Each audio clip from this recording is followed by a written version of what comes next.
Imagine this. A young woman is attacked outside her home. She screams for help. Lights turn on, windows open, dozens of neighbors see or hear what's happening, but nobody comes down. Nobody calls the police until it's too late. This isn't just a tragic crime, it's one of psychology's most haunting lessons, the bystander effect. Why ordinary people freeze when others are watching. The year was 1964. In Queens, New York, a young woman named Kitty Genovese was attacked on her way home. The story that followed would become a dark legend of modern urban life, a parable about our duty to one another. The New York Times ran with a chilling headline, 37 who saw murder didn't call the police. It painted a horrifying picture of dozens of respectable citizens watching from their windows as a woman was murdered doing nothing. The story became a symbol of urban apathy. The world was horrified. How could so many people do nothing? It forced a generation to ask a deeply uncomfortable question: what would have done? While later investigations revealed the initial reporting was sensationalized, the myth had taken root, and the core question remained profoundly important: why do we sometimes fail to act in an emergency? That question launched decades of psychological research. Social psychologists John Darley and Bibb Latané were captivated. They weren't satisfied with simple moral explanations. They suspected a powerful social dynamic was at play, and they set out to test this mystery in the lab. In one famous experiment, people sat in a room that began filling with smoke. When they were alone, most quickly reported it, about 75% in fact. But when placed in a room with actors who were instructed to ignore the smoke, the results were staggering. Only 10% of participants reported the emergency. They saw the smoke but looked to the passive faces around them and concluded it must not be a threat. In another clever study, a participant heard someone having an apparent seizure over an intercom. When they believed they were the only one listening, 85% rushed to get help. But if they thought 4 other people were also listening, that number dropped to a mere 31%.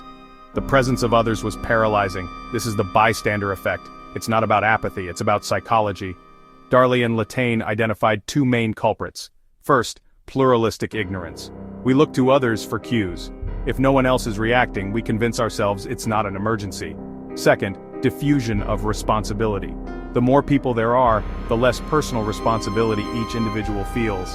The thought process becomes, someone else will surely help, it doesn't have to be me. This phenomenon isn't confined to historic emergencies, it's woven into the fabric of our modern reality. Think of a car accident on a busy road. Dozens of drivers slow down, craning their necks to see, but very few actually stop. In each driver's mind, a similar thought process unfolds. Someone else must have already called 911. This is the diffusion of responsibility in action. The more people present, the less personal accountability each individual feels to act.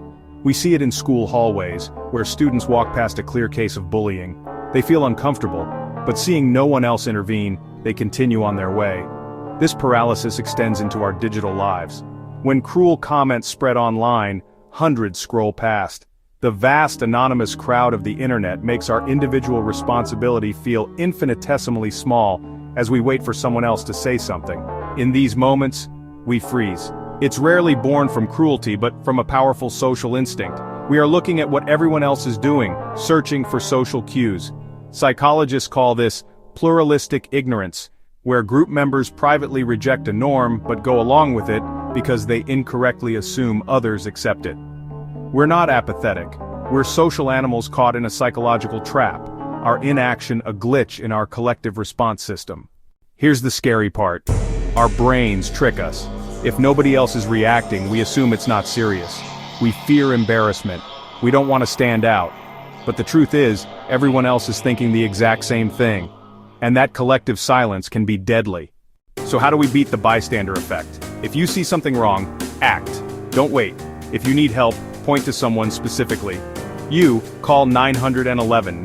That cuts through the freeze. Remember, one person speaking up often inspires others to follow.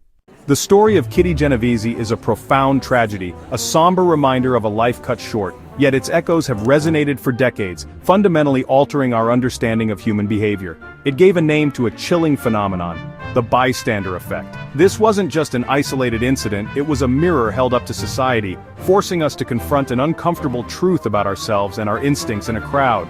We learned that the greatest danger often isn't malicious intent, but the paralysis of the crowd. It's a psychological trap woven from threads of diffusion of responsibility. The belief that someone else will surely act. It's social proof.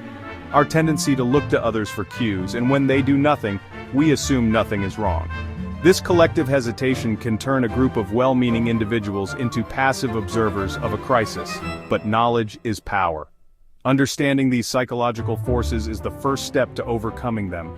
Experts have even developed strategies like the 5 Ds of bystander intervention: distract, delegate, document, delay, or directly intervene if it's safe. You don't have to be a hero, you just have to be a helper. So the next time you witness something, remember you have options. Don't wait for the crowd to decide your role. Be the one who breaks the silence, the one who steps forward. Think about it. Have you ever been in a situation where everyone stood frozen until one person's courage shattered the spell of inaction?